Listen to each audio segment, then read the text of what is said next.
le bonjour chez vous, que Dieu vous bénisse en abondance. Mes bien-aimés, nous sommes dans le livre de Jacques 5, du verset 1 à 6. Il est écrit « À vous maintenant, les riches, pleurez et gémissez à cause des malheurs qui viendront sur vous.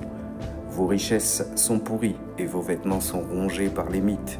Votre or et votre argent sont rouillés et leur rouille s'élèvera en témoignage contre vous et vous dévorera votre chair comme un feu.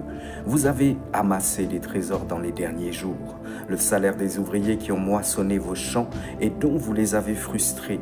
Cris et les cris des moissonneurs sont parvenus jusqu'aux oreilles du Seigneur de l'univers.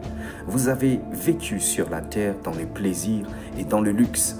Vous avez rassasié votre cœur comme le jour de la boucherie. Vous avez condamné, tué le juste sans qu'il ne vous résiste. Mes bien-aimés, dans cette lettre inspirée de Jacques 5, Dieu s'adresse aux riches et aux puissances de ce monde avec une grande fermeté et une sévérité qui résonne au travers des âges et surtout dans les temps que nous vivons. Le Seigneur avait si bien fait les choses de façon parfaite à ce que dans ce grand gâteau-là, tout le monde puisse avoir sa part. Mais l'homme, dans sa méchanceté, son orgueil, son égoïsme, a préféré dominer sur son prochain en créant des classes sociales, etc., etc. Et Dieu dénonce les injustices et les abus qui sont commis au nom de la richesse, rappelant que les richesses matérielles sont éphémères et vaines à ses yeux. Les riches sont mis en garde contre l'illusion de la sécurité et de la prospérité que leur argent et leurs biens peuvent leur procurer. Leurs trésors pourriront, leurs vêtements seront rongés par les mythes, leur or et leur argent rouilleront. Cette richesse accumulée avec avidité et égoïsme va témoigner contre eux et va les condamner. Dieu révèle que les cris des opprimés, des travailleurs exploités pour le bénéfice des riches, sont étendus jusqu'aux cieux. Mais bien-aimé, tu dois te dire, mais qu'est-ce que tu te racontes là? Tu t'en prends aux riches? Non, Dieu va nous demander des comptes à chacun de nous sur la pauvreté, les injustices qui se sont produites autour de nous. Et ça pourrait être un jugement contre nous si nous n'avons pas égard de ces choses parce que nous avons quelques avantages ou parce que nous faisons partie de ceux d'en haut. Et c'est notre devoir aussi. C'est notre devoir. Alléluia. Les injustices et toutes les souffrances infligées aux plus faibles ne resteront pas impunies aux yeux de Dieu. Et Dieu n'est pas insensible à ce qu'ils vivent.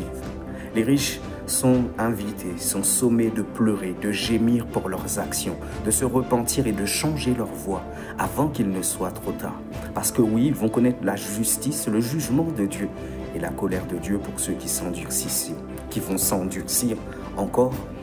En tout cas, le message de Dieu pour eux les riches et les puissants de ce monde est clair. La vraie richesse réside dans la justice et la bienveillance envers les plus démunis. C'est ça être fort selon Dieu, c'est ça être riche selon Dieu. Et ceux qui sont riches et qui se disent puissants selon le monde sont invités à partager leur richesse, à restituer ce qui a été injustement acquis, à œuvrer pour la justice sociale et la dignité de tous. Et en négligeant les opprimés et en s'adonnant aux plaisirs éphémères de ce monde, ils condamnent leur propre âme. Ma prière aujourd'hui est que ce cri de vérité résonne dans les cœurs des riches et des puissants de ce monde, pour qu'ils soient invités à se détourner de l'avidité et de l'injustice pour pouvoir embrasser les voies du Créateur, c'est-à-dire les voies de la compassion, de la générosité, et que leur repentance soit sincère et que leur rédemption soit véritable, afin qu'ils puissent trouver la vraie richesse qui vient de Dieu, cette richesse-là qui ne se souille pas, qui ne se corrompt pas, qui ne s'achète pas et qui ne demande pas à ce que nous puissions faire des choses honteuses, mauvaises dans le secret. Mes bien-aimés, nous voici arrivés à la fin. N'oubliez pas de liker, de partager, de commenter. Je vous dis shalom, à très bientôt.